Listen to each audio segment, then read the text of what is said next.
pilot had to keep the aircraft flying straight and smooth, unlike the high manoeuvrability required of a dogfighting Spitfire.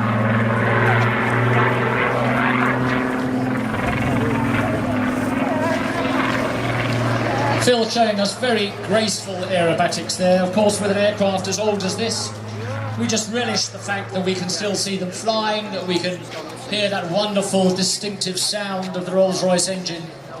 If you want some extreme aerobatics, we'll be showing you those later on with the pit special displays and also the Extreme Air XA41 to close the show today in the hands of Gerald Cooper. Classic victory roll there.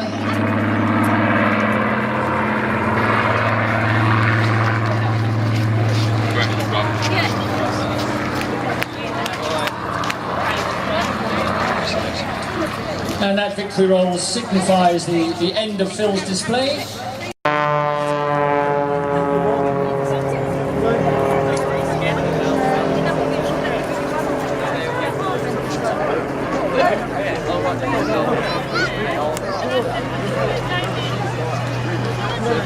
Skilling the aircraft round in a flat turn. Normally to turn the aircraft would bank over. So just a boot full of rudder, lots of power to swing the aircraft round. You may or may not be surprised to learn that the Pitts Special, which was named after its designer Curtis Pitts, first flew in the 1940s as a 90 horsepower custom-built aerobatic single-seater. And just like the Spitfire that we've seen before it, basically that same airframe has been re-engineered to have enhanced ailerons for greater roll rate, which Richard is showing to roll to the inverted there, and also more powerful engines in what is basically the same original design. It was in the 1970s that the Pitts Special first came to attention, when it won the World Aerobatic Championships held in France, winning the men's, women's and the team prizes, so a clean sweep.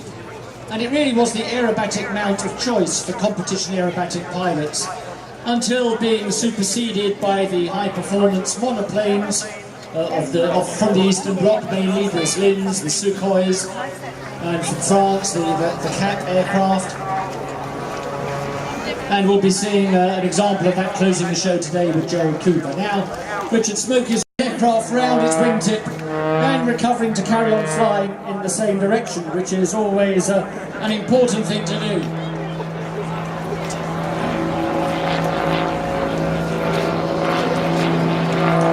Using the same philosophy as the red arrows used to generate smoke, injecting diesel or otherwise Andina into the hot exhaust gases of the engine.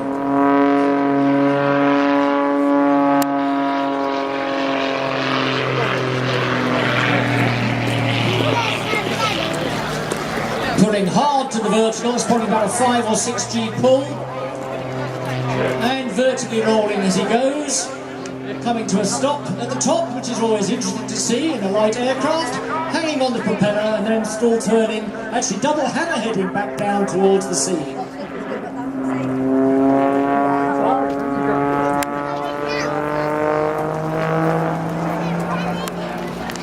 A snap or flick roll at the top of the loop is a manoeuvre known as an avalanche, because that's pretty much the sensation. Now a negative G push, probably about -4, -5G there, very uncomfortable for the pilot, being thrown against his safety harness. And you can see just how manoeuvrable this aircraft is. It's almost has the flying dynamics of the Eurofighter Typhoon, but on a much smaller scale. Just hanging from the propeller now, he's come to a complete stop, would you believe it? Smoke going on just to make sure we know he's still up there, and then continuing his dive down.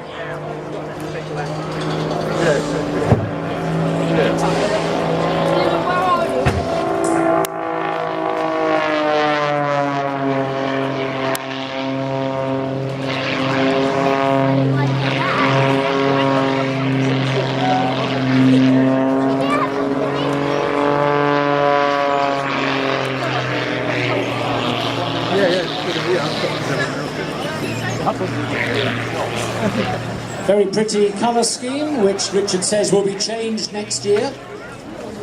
Such as he's pushing now, forces the blood the other way, up into the head, up into the eyeballs.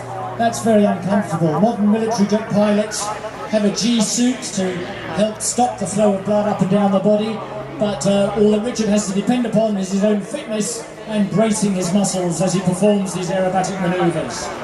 Now showing us the plan view of the aircraft as he rolls from knife edge to knife edge. Now performing a rolling circle, an interesting manoeuvre, as he's rolling one way while the aircraft turns the other. The cockpit, a real flurry of arms and legs during that manoeuvre. Another flat turn there, boot full of rudder to haul the aircraft round.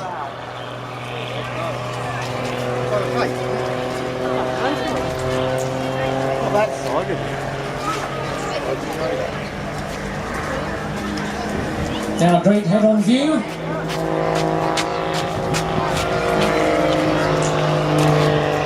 If you've been attending air shows for a while, you may remember the pitch special during the late 70s and the 80s, when it was operated by the Rothmans aerobatic team, and then the Marlborough aerobatic team, who were different organisations.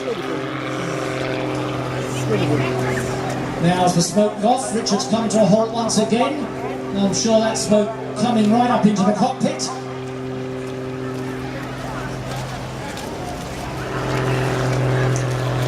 So during the 80s it was the Marlborough aerobatic team who operated 3 pitch specials, and to regain some of the height lost during that display, also let the engine cool down a bit, because I said this is highly modified. All the modifications done by Richard with the help of his engineer, the ever-capable Colin Hales. Richard says the modification programme is ongoing, and he's currently building new wings for next year, when, as I said, the aircraft will be rebranded in a unique new colour scheme, which will take it to yet another level as a top UK airshow entertainer. This is the only modified Pitts S2S flying in the UK and Europe. There obviously no passengers are carried during the display. Diving in now from the right, smoke streaming, and the S is the latest derivative of the Pitts, designating it as having a 260 horsepower engine. The single-seater Pitts S1s we'll be seeing later on have a 180 horsepower engine, so it'll be interesting to see the contrast in how that power affects the aerobatic manoeuvres each of them perform.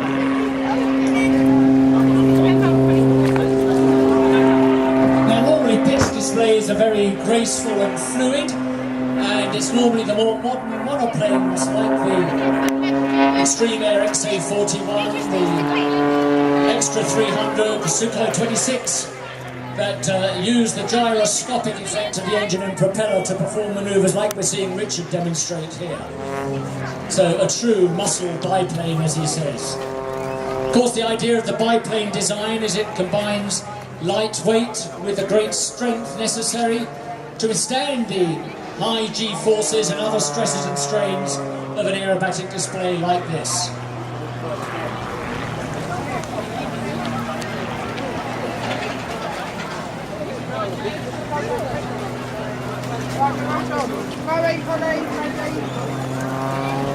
Only about 30 Pitts S2S aircraft were ever built. Most of them were certified production aircraft, a few were home built from factory kits. This one is serial number 18 of those 30. It was originally built in 1981 in Australia for the Australian aerobatic team, demonstrating the affection with which the Pitts was regarded in the 1980s by aerobatic pilots. It was eventually shipped to the UK and sold after an aerobatic competition. She's been rebuilt several times, and since October last year some of the modifications Richard has installed include new titanium landing gear to give it greater strength and resistance when landing on bumpy grass strips. It's got a modified cowling induction exhaust system which improves the performance for air show work.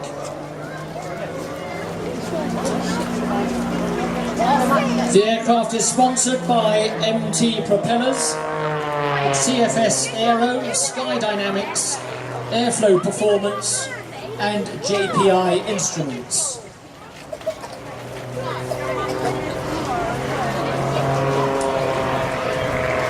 And this aircraft hasn't long been on the air since its latest programme of extensive modifications. It flew for the first time this year on the 28th of May. Richard said it's been a race against the clock to get it flying, ready for the UK airshow season, so we're delighted he succeeded in that. A half outside loop there, the force of gravity trying to throw him out of his cockpit. A couple of flip rolls or snap rolls there at the top.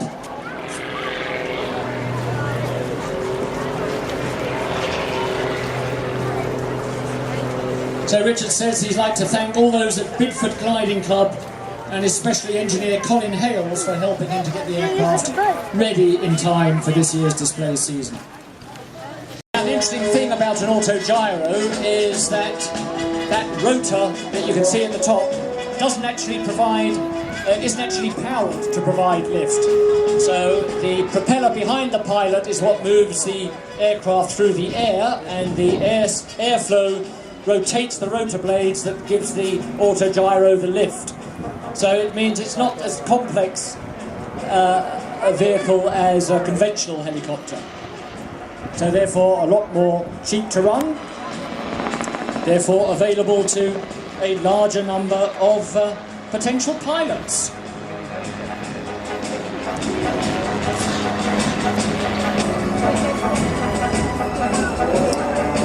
And I don't think I've ever seen an autogyro with a smoke system before. Highly manoeuvrable, as you can see.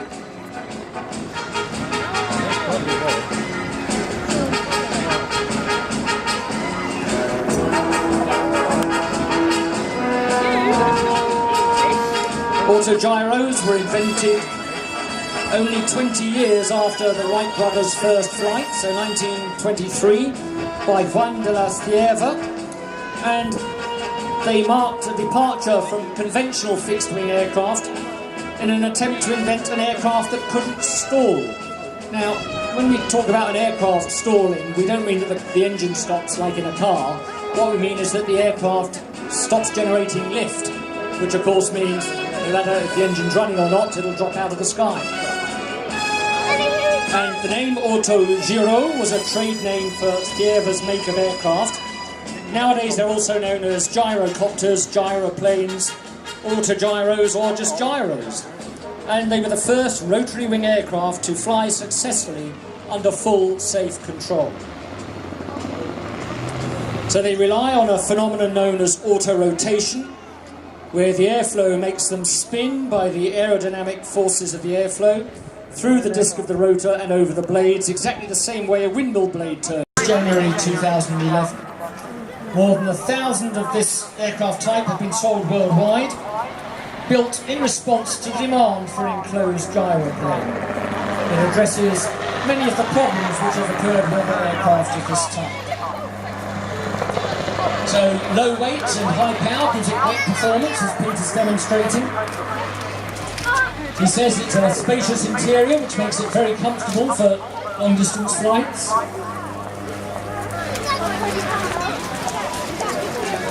Giving us a nice close-up view there.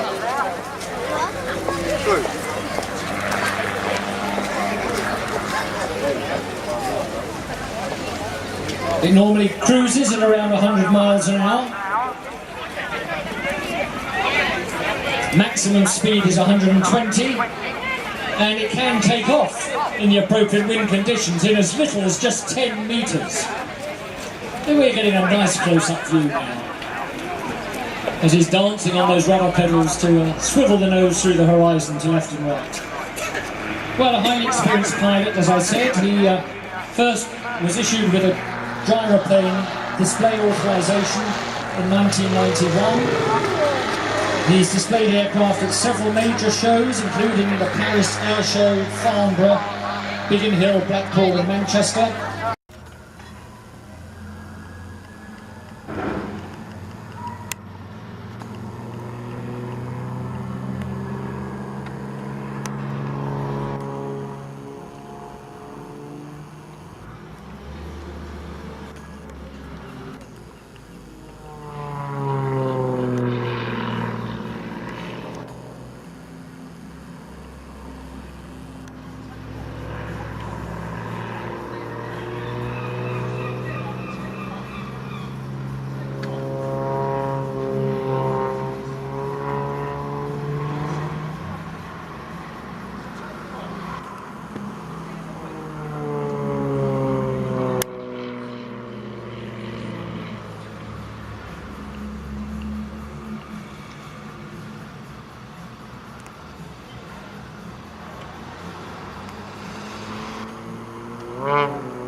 seem to wish to include in their displays, if only for the sheer machismo of showing that they can stand it.